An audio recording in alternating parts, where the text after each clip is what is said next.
State Champs Live is presented by Lawrence Technological University, where Blue Devils dare, Hungry Howie's, famous for flavor, and the Detroit Medical Center.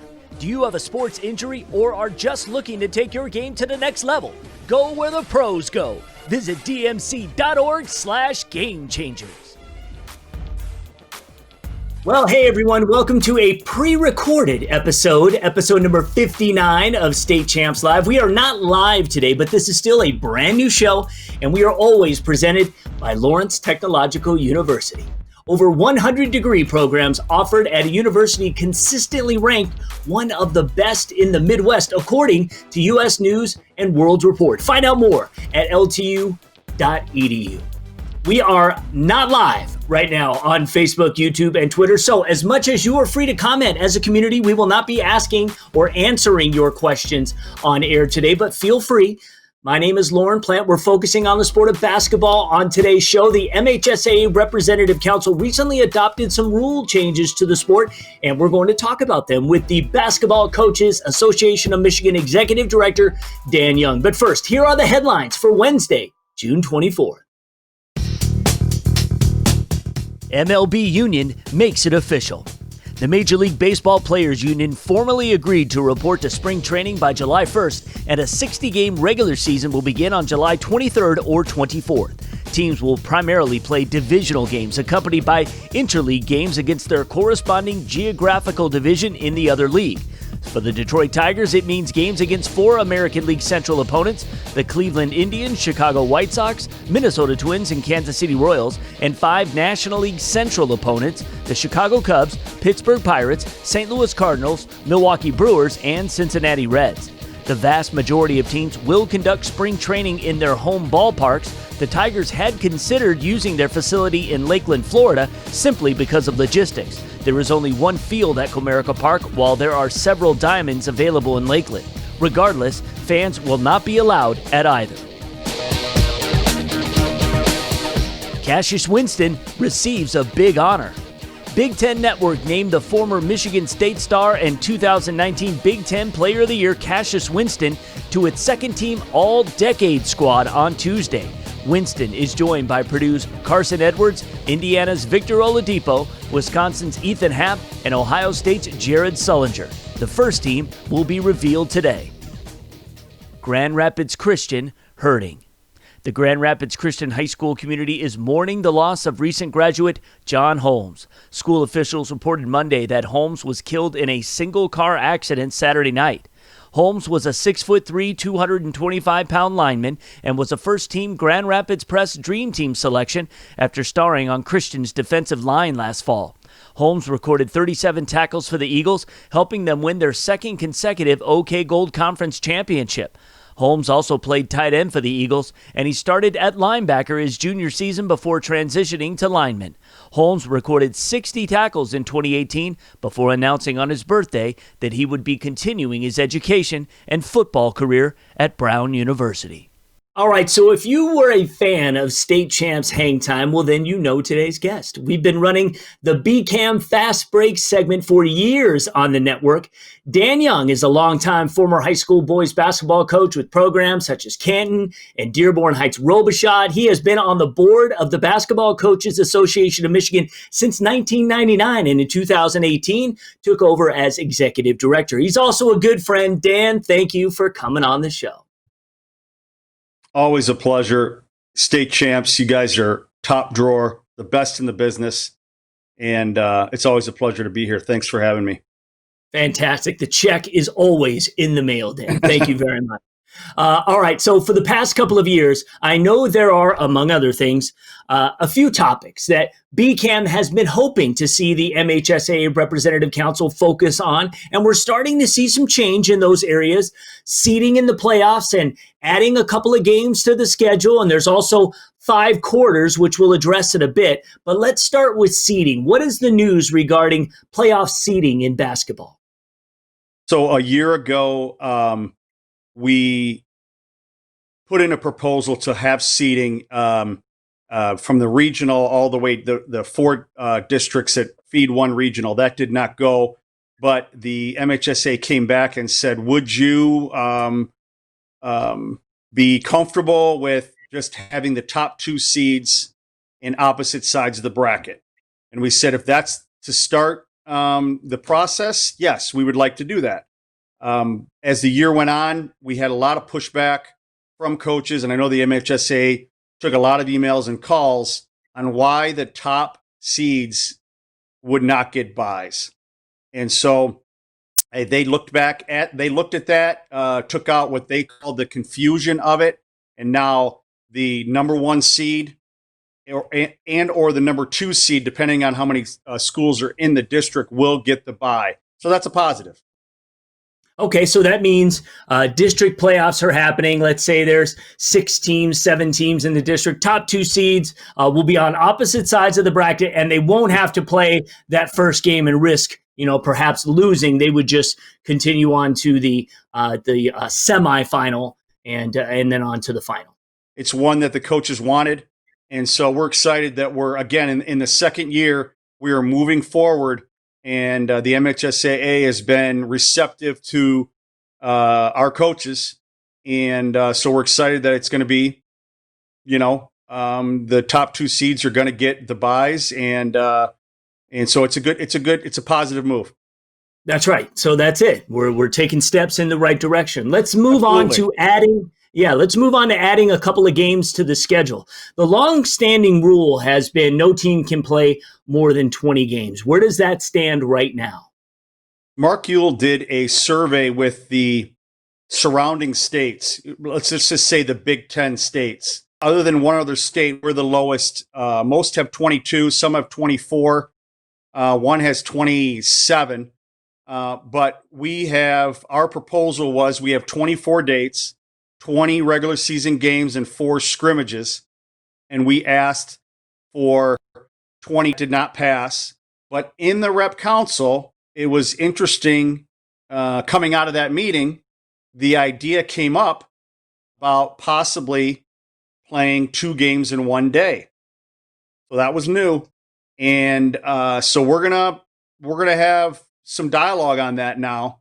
I know Indiana has 22, and I think they do some opportunities where you can play 2 games in one day. So that came out of the meeting, and that was not anything we had discussed. So that's something that BCAM our board is going to look at that, take that back, and see if that has legs. Okay. So, for instance, for those who play in the AAU scene, there's multiple games played in days. So these kids it's not like it's something they were not used to doing. So, for instance, if you've got some of the showcases that happen during the holidays, you could play a game in the morning, and then you could come back and maybe make it more of like a real tournament and play a championship game later in the day. It's got some real possibilities. And so when that came out, I mean, I know my eyes perked up a little bit, and I was like, okay, that's something we could definitely go back and start looking at. And so that's something we're going to pursue.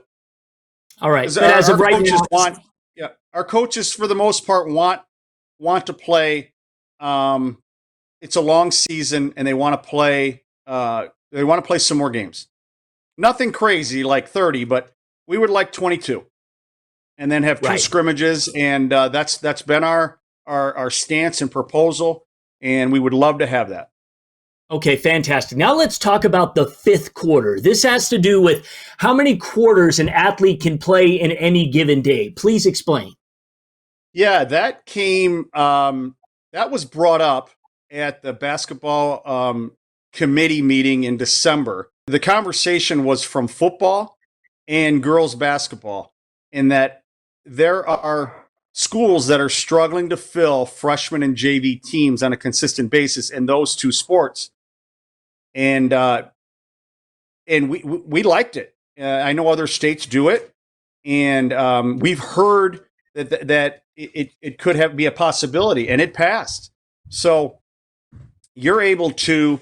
It's 5 quarters per day, so you could play at either level, JV and varsity, or freshman and JV, and no more than 3 dates per week, and then 20 dates for an individual. So it's going to help the situation, and we've seen it on the girls' side in girls basketball, where you might have a few juniors that are just not going to play on varsity unless it's, the game's out of hand, but they could develop and play JV, and maybe your JV numbers or freshman numbers are down, and it could help keep that team together. Football, same thing. You're seeing some classes that aren't very big. And so if you have a junior could go down and play, and or freshmen and JV, freshmen and 10th graders moving around on different squads, depending on the makeup of your program and being lean or being heavy in certain classes, that could really be a great thing to keep kids in it and help develop your program.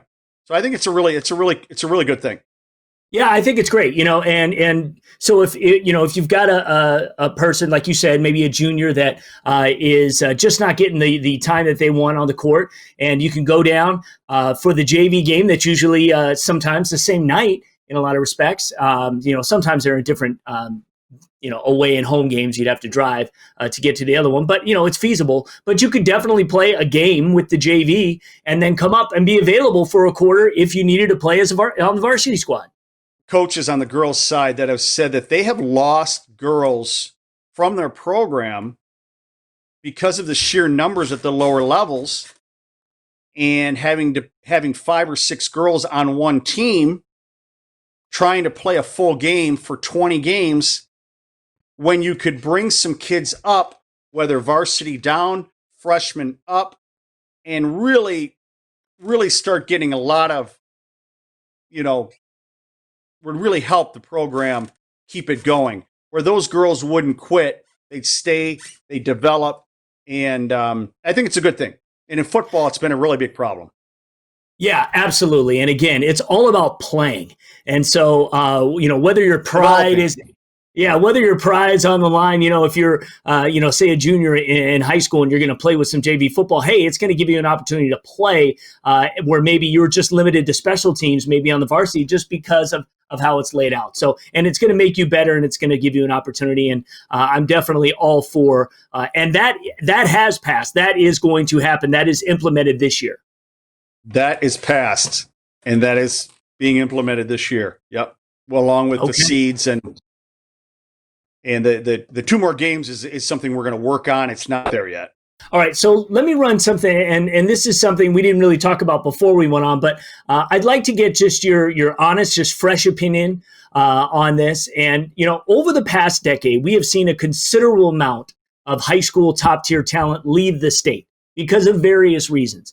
Now, I realize I am putting you on the spot, but what are some things that you'd like to see down the road maybe evolve? And I realize that this is a partnership with the MHSA. You want to make effective change together. So in the future, some rules or some things maybe you'd like to see relaxed or enhanced. And I'm asking Dan Young, not BCAM. Well, I think the MHSAA they're working with us. We have asked for more games. They're starting to consider that. We have asked to see the tournament. They have started to that process, and we're in our second year. We have asked if one of our teams went out of state and played in an event, and a school from another state outside of our restrictions was in that tournament. In the past, that passed from a summer perspective, as far as if we went to Chicago and a team from Florida was there during the regular season, we would like to have that be okay, even though we're not playing the team from Florida. We're playing the Chicago team. That was passed for the summer, but they're definitely, the MHSA is listening about maybe helping us during the school year. We're trying to, and I have been continually saying, we want to be competitive with other states in how basketball is played. Games in a season, travel, seeding the tournament, maybe down the line the shot clock. I know that's a national Fed rule that could happen down the road, but we want to be attractive. We want to be the game out there. for kids. And, so I will say this, kids have been leaving our state, but they've been coming back too. And so, I think we've got a pretty good thing going here. It's not always greener. The grass isn't always greener somewhere else. You're finding that we have a pretty good package, but we want to be competitive with other states and how they're doing their type of business.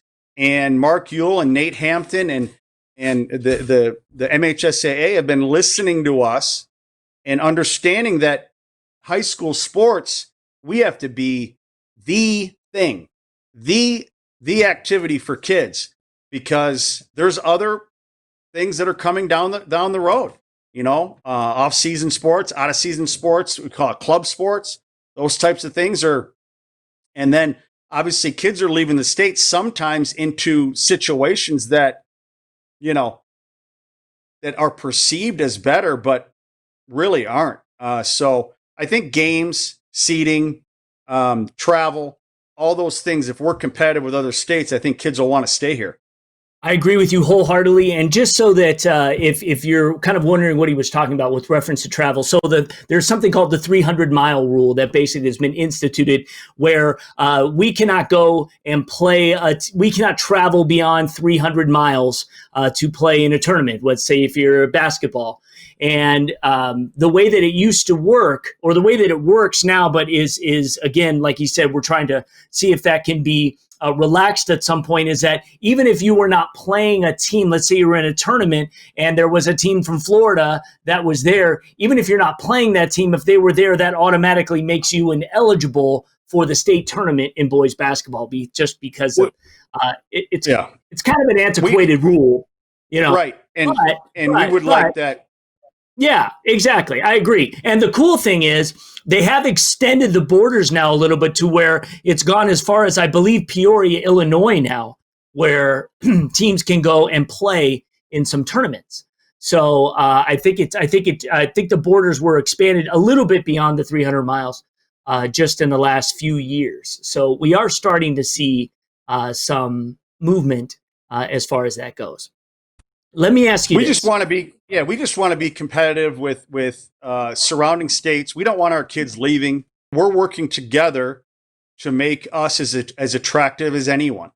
Absolutely. And we're going to be there alongside you and the MHSAA. So we're going to get this done. All right, let me ask you this. Is there anything that you can tell us with respect to any knowledge you may have with reference to team camps this summer? And how about the Reaching Higher event? Will we see one this summer? So sadly, our team camp would have been this past weekend for June recruiting and open men's Division I recruiting.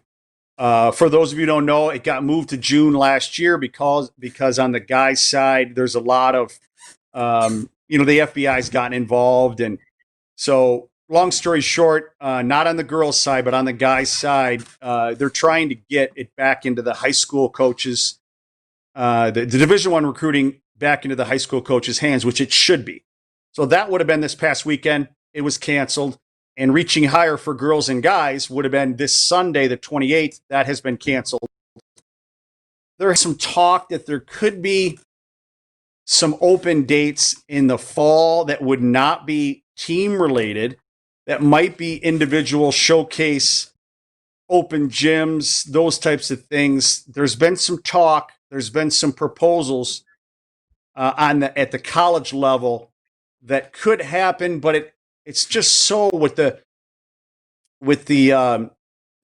pandemic we're going through, everything is on hold, and so we just don't know right now if we're gonna have anything at all. I think the biggest concern, as we all know, is fall sports and getting schools back open.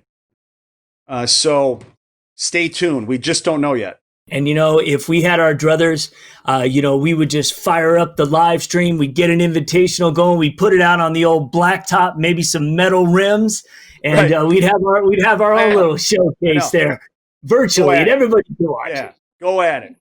Skins and shirts. Yeah, let's just do it. Yeah, I know. It is. It's been, and I will just like to say that the 2020 class and not having the state tournament and not having a state championship. We feel for those kids. Our BCAM awards went out. We had award winners and coaches of the year, and our academic award is going on right now. So a lot of really cool things, but still a tough way to finish the season, especially for those seniors. Yeah, absolutely. And I tell you, it was almost a small miracle for us to pull off Mr. Basketball at the studio when we did that. Man. But we made it work. And we made it happen. We got it in officially. That's right. And it was fun, and it was, you guys were, your first class, and it's just been for BCAM to be working with you and the MHSAA on a consistent basis to showcase kids and coaches. It's been great, and we really appreciate you and what you're all about, and we'll get through this together. Absolutely, my man. Dan, I want to thank you for being here today. Thank you and BCAM for supporting State Champs. We will talk soon, all right? Great. Thank you again. Appreciate it. All right. Thank you. Let's get to this week in State Champs history.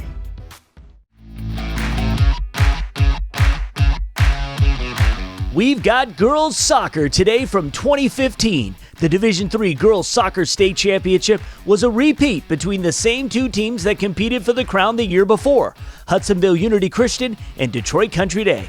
The game was tied at 1 as we headed into overtime, and with 4 minutes to go in the extra session, Unity's Maddie Van Dyke notches the game winner, and for the second straight year, Hudsonville Unity Christian beat Country Day for, at the time, its 9th state title in 11 years.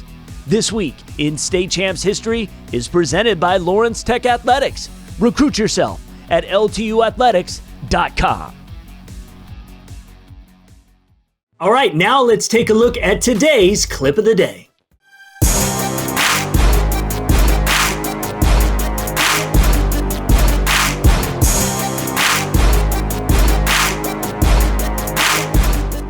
And that's your clip of the day. You can send us a link to your clip on any of our social media platforms, and we'll check it out. Warming up is huge. Do you want to get injured, especially after a long layoff? Well, check out this installment of Game Changers. The first part is to get your core temperature and your heart rate up, so it takes blood to your muscles. You can do this by simply going into a jogging motion, or you can use a bicycle.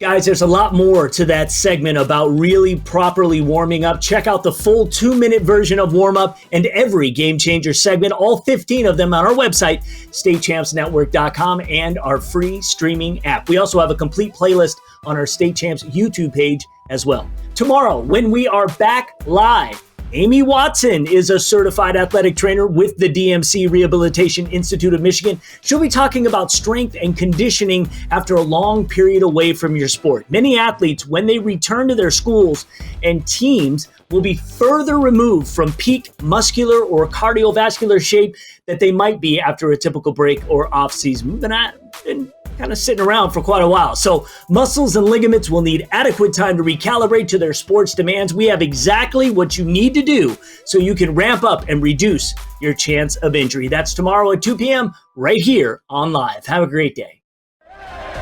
Right now, we are all longing for the roar of a crowd, the excitement of a stadium filled with cheering fans, and the ecstasy of celebrating a hard-fought victory. Right now, we're all on the same team, and we must do our part to make sure as many students, athletes, coaches, teachers, parents, and loved ones are there when we have the luxury to resume our rivalries and start rooting for our teams once again. Stay home and stay safe. State Champs Live is presented by Lawrence Technological University, where Blue Devils dare, Hungry Howie's, famous for flavor, and the Detroit Medical Center. Do you have a sports injury or are just looking to take your game to the next level? Go where the pros go. Visit dmc.org/gamechangers.